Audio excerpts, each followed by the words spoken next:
그래서 블로그 마케팅, 블로그의 효과라고 한다면 처음 말씀드렸죠. 시작할 때 내 광고 글이 상위 노출되어야 내 블로그의 효과가 시작되는 거고요. 상위 노출이 되려면 내 광고 글이 상위 노출이 돼야 내 블로그 효과가 있는데 내 블로그가 상위 노출 되려면 내 블로그 지수는 높아져야 됩니다. 그래야 남들을 위해 내 블로그 글이 올라가겠죠. 블로그 지수를 높이기 위해서는 네이버가 좋아하는 글을 써야 됩니다. 네이버가 좋아하는 글. 네이버가 싫어하는 글은 뭘까요? 뭘까요? 네이버가 싫어하는 글. 광고 글이죠. 광고는 네이버 블로그에다 하라고 만들어 놓은 게 아니죠. 네이버 블로그는 사람들한테 지식이나 정보를 안내해주는 글을 쓰라고 만들어 놓은 겁니다. 여기다 광고를 한다? 네이버가 싫어하겠죠. 광고 아닌 글을 써서 내 블로그 지수를 높여야 되고 내 블로그 지수가 높아져야만 상위 노출이 되는 거고 상위 노출이 돼야만 내 광고 글이 효과가 있는 거죠. 광고 글만 쓰면 어떻게 될까요? 광고 글을 씁니다. 네이버가 싫어하는 글이죠. 블로그 지수는 떨어집니다. 뚝뚝뚝뚝뚝뚝. 블로그 지수가 떨어지면 노출이 안 돼요. 상위 노출이. 무조건 글 써도 밑으로 내려가요. 밑에 글 내려가면 상위 노출이 안 되면 광고 효과는 없죠. 굳이 블로그를 하루에 내가 30분씩, 1시간씩 할 필요가 없는 겁니다. 노출도 안 되는데 보는 사람도 없는데 굳이 할 필요가 없죠. 그리고 나면 느껴지는 게 블로그 효과가 없네. 블로그는 한물 갔나 보다. 다른 걸 또 찾아봐야겠다. 아니면 옆집에 누가 자꾸 블로그를 한다. 내 블로그는 이상한가 보다. 블로그를 또 하나 새로 만들어서 새로 해봐야겠다. 또 열심히 쓰는 거죠. 처음 시작하자마자 블로그 개설하자마자 광고 글을 쓰면요. 마이너스는 되겠죠. 광고 글을 쓰면은 노출도 됩니다. 일단 글로써 인식은 해요. 광고 글이지만 글을 쓴 거는 인정을 해줍니다. 글쓰기 점수. 광고 글이지만 마이너스. 마이너스는 받지만 떠요. 노출은 됩니다. 운이 좋으면 한 5, 6개월 가고요. 재수 없으면 한 2, 3개월 만에 적품질이 와요. 광고 글만 계속 썼을 경우에 시작하자마자 블로그 개설하자마자 광고 글만 쓰면은 한 3개월에서 6개월 정도 봅니다. 그리고 나선 적품질이 와서 죽는 거고 이제 새로운 아이디를 확보해야 되는 거고. 그래서 우리가 원활하게 부동산 그 블로그를 운영하시다 보면은 어느 정도 느껴지니 제가 일단 제 경험에서 말씀을 드리면요. 블로그 보고 오는 사람들은 연령대가 어떻게 될까요? 그렇죠. 30대, 40대, 50대, 60대 이상은 블로그 보고 잘 안 옵니다. 왜냐? 검색을 해서 블로그 영역으로 들어가서 찾아봐야 되는 거잖아요. 그냥 검색을 했을 때 나타나는 그 키워드 광고죠. 검색 광고 1, 2, 3, 4, 5, 6, 7, 8, 9, 10 일단 거기를 먼저 검색하시는 분들이 많고요. 그 전에 네이버 부동산을 봅니다. 그리고 거기서 전화하시는 분들이 대다수 가장 많고요. 블로그까지 보는 사람들은 어떤 사람들이냐면요. 컴퓨터를 조금 다룰 줄 아는 사람들이에요. 그리고 요즘 뭐 정보의 바다, 뭐 넘쳐나는 정보 속, 뭐 정보 홍수, 너무 과한 정보다, 뭐 이런 얘기 있죠. 사람들이 알아볼 수 있는 정보가 굉장히 많습니다.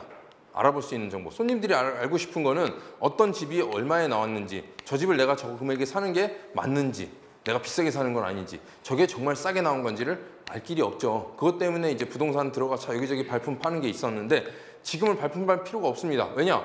실거래가 다 확인할 수 있죠. 그리고 네이버 부동산 보면은 어떤 집이 얼마에 나왔는지, 몇 층이 얼마에 나왔는지를 다 알 수 있습니다. 그렇죠? 뭐 빌라 같은 경우는 뭐 직방 다방만 해서도 보면은 똑같은 집을 여러 군데에서 사진 찍어서 똑같이 광고를 합니다. 아, 그러면 저 정도 위치에 있는 저 방 2칸짜리 몇 평의 빌라가 옵션은 어떤데 얼마에 나왔네. 이미 다 알아요.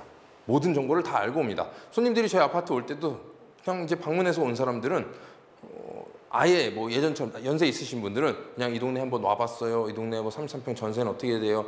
질문하시는 분들도 있고, 일단 젊은 분들은 특징이 여기 관심이 있다. 그러면 실거래가부터 보고 지금 나와 있는 매물, 뭐 8층이 전세에 얼마에 나와 있네, 전세 6억에 나와 있네, 다 알고 옵니다. 블로그를 보는 거는 어떤 사람들이냐? 다 안 상태에서 어떤 부동산을 선택해야 될지, 내가 어떤 사람한테 전화를 해서 내 번호를 남길지, 어떤 부동산한테 내가 찾아가서 계약을 할지, 그걸 이제 자기네들이 평가하는 거죠. 신뢰가 가는 사람인지 신뢰가 가는 부동산인지를 보는 겁니다. 그럼 이제 나는 블로그에다가는 나는 이렇게 중개하고 있고 내가 이런 지식을 올려주고 이런 매물이 있다는 걸 안내해주고, 그래서 내가 직접 운영하는 게 좋다고 말씀드리는 이유가, 아까 대행사 글은 수박 겉핥기식이라고 말씀드렸잖아요. 내가 내 블로그를 운영하게 되면 일단 대문에도 내 상호, 뭐 내 전화번호, 내 사진, 사무실 사진이 들어갈 것이고 프로필에도 내 사진을 넣을 수가 있을 것이고 이건 누가 봐도 내가 운영하는 블로그다라는 걸 보일 수가 있을 겁니다. 그래서 블로그를 검색해서 들어온 사람, 부동산 영역은 뭐 맛집이나 다른 영역과 다르게 전문 분야죠. 이거 이미 다 알 건 알고 이미 얼마에 몇 평이 얼마, 몇 층이 얼마에 나왔는지, 최근 거래가는 얼마인지, 이게 싼 건지 비싼 건지는 다 알고 블로그를 본다는 거는 이 부동산을 내가 가도 될지, 이 부동산은 내가 가도 될지, 이 부동산은 어떤지 자기가 신뢰가는 곳을 평가를 해서 오케이 여기는 갈만하겠다. 이 사람은 부동산 방배동에선 전문가인 것 같다. 방배동에서 상가 찾으려면 이 사람한테 가야 된다. 방배동에서 사무실 찾으려면 이 사람한테 가야 된다. 이걸 판단하는 근거가 됩니다. 그래서 나는 블로그를 내가 그냥 별거 아닌 거라도 꾸준히 올려놓고 글을 쓰게 되면요. 손님들은 그걸 보고 아, 이 사람 이렇게 오랫동안 여기서 부동산을 했구나. 이 사람은 이런 내용들을 올리는구나. 이 사람은 이런 매물들을 다루는구나. 알고 전화를 하는 거죠. 그래서 우선은 내가 직접 글 쓰는 게 가장 중요하고요. 그냥 뭐가 됐든 쓰세요. 한 가지 주제, 부동산과 관련된 거.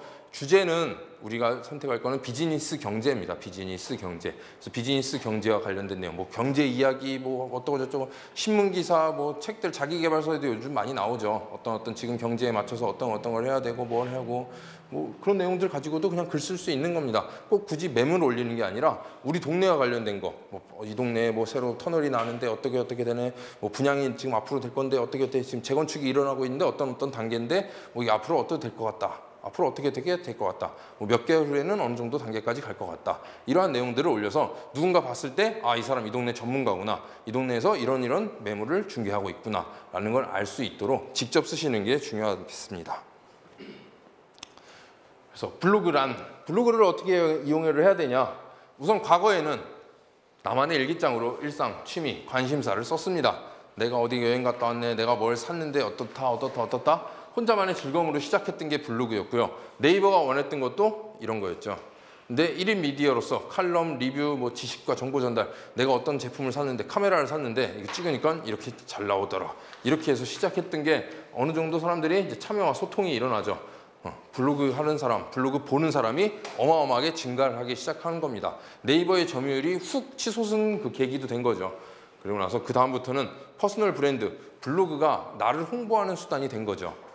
블로그에 내 매물을 하나 진짜 기가 막힌 거 올려서 계약하기보다는 내가 여러 개 컨텐츠들을 다양하게 올려서 나를 홍보하는 겁니다. 내 브랜드를, 내 사무실을, 나를 홍보하는 수단으로 쓰셔야 됩니다. 광고판으로 쓰면 안 돼요. 네이버 부동산과 네이버 블로그는 다릅니다. 그걸 이제 생각하셔야 되는 거죠. 네이버 부동산에는 우리가 그냥 막 매물 광고 막 퍼붓죠. 남들보다 위에 떠야 되려면 현장 확인도 하고 모바일 확인도 하고 뭐도 하고 뭐 해서 일단 물량으로 하든 뭐 하루에 10개씩 뭐 때려 박든 해가지고 상위 노출시키고 사람들 눈에 띄게 합니다. 블로그는 그렇게 하실 필요가 없다는 거죠. 그냥 내가 하루에 하나씩 성실하게 내 컨텐츠를 올리다 보면은 그 글이 쌓일 것이고 쌓이다 보면 상위 노출 될 것이고 사람들로 하여금 신뢰를 줄 수 있는 것이고 그래서 퍼스널 브랜드로 하나의 이제 마케팅 수단이 됐습니다. 마케팅의 필수 도구. 중소기업, 대기업 할 거 없이 다 블로그를 이용하고 있습니다. 블로그 하신 분들은 아실 거예요. 일단 제 경험에서 보면 일단 저희 동네에 제가 있는 방배동이나 이수역 사당역 근처에서 음식점이 오픈한다. 그럼 쪽지가 와요. 5만 원권 식사권을 주겠다. 10만 원권 식사권을 주겠다. 이거 먹고 우리 글 써주세요. 뭐 미용실이 오픈한다. 뭐 염색을 해주겠다. 뭐 파마를 해주겠다. 뭐 옵니다. 그리고 뭐 가끔씩 오는 것들은 이런 것들이 와요. 뭐 펜션 이용권, 어디 호텔 숙박권, 뭐 1박 해줄 테니까 이거 이용해서 결과를 뭐 우리한테 올려주세요. 블로그에 올려주세요. 이런 것들이 옵니다. 크고 작은. 그래서 제가 하는 분야에서는 이런 쪽지가 오고요. 각자 주제대로 키울 수 있겠죠. 맘카페 보면은 이제 애기 난 신혼 이제 젊은 엄마들 보면은 그런 거 많이 씁니다. 애기 용품 같은 거 후기가 어땠어요 하면은 그건 다 받아서 쓰는 거예요. 대부분 블로그가 상위 노출되니까 애기 키우는 용품 기저귀부터 뭐 애기 씻기는 거, 애기 뭐 목욕제, 입욕제 뭐 어떤 거 해서 다 받고 그걸 써주는 거고요. 그리고 카메라 리뷰 하시는 분들은 카메라 제품을 사기도 하지만 자기가 받아서 쓰시는 분들이 많습니다. 지금 블로그뿐만 아니라 유튜브 하는 분들도 이렇게 제품을 제공받아서 그 후기를 작성해 주는 경우가 굉장히 많아요. 그래서 마케팅의 필수 도구로서 퍼스널 브랜드, 지금 블로그는 이렇게 쓰이고 있습니다.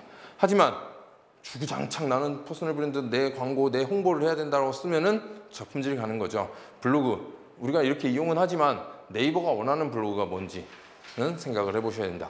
네이버가 원하는 블로그 다들 이제 아시죠? 광고 글이 안 들어간 지식이나 정보를 안내하는 블로그를 운영해라.